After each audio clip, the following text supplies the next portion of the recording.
এটি হচ্ছে বাংলাদেশের সাধারণ একটি ক্লাসরুম, যেখানে বইয়ের মাধ্যমে বিজ্ঞান শেখানো হয়। দেওয়া হয় না শুধু হাতে কলমে প্রশিক্ষণ।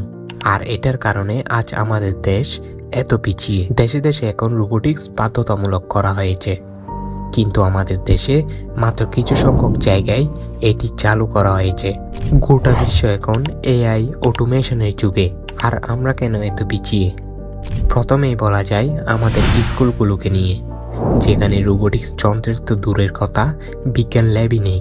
দ্বিতীয়ত, স্টেম শিক্ষকদের মধ্যে মাত্র 15% রোবোটিক্সে প্রশিক্ষিত। তৃতীয়ত, আমাদের শিক্ষা ব্যবস্থা এখনও সেই মুখস্থ বিদ্যায় আটকে আছে, অর্থাৎ হাতে কলমে শেখার সুবিধা আমরা এখনও পাইনি। চতুর্থত, ল্যাক অফ ফান্ডিং, অর্থাৎ অর্থের অভাব, যেখানে বাংলাদেশ থেকে পাচার হয়েছে 15 লাখ কোটি টাকা। 1.5 দশকে শেখ হাসিনার সরকার দেশি বিদেশি উৎস থেকে ঋণ নিয়েছে 15.5 লাখ কোটি টাকার বেশি।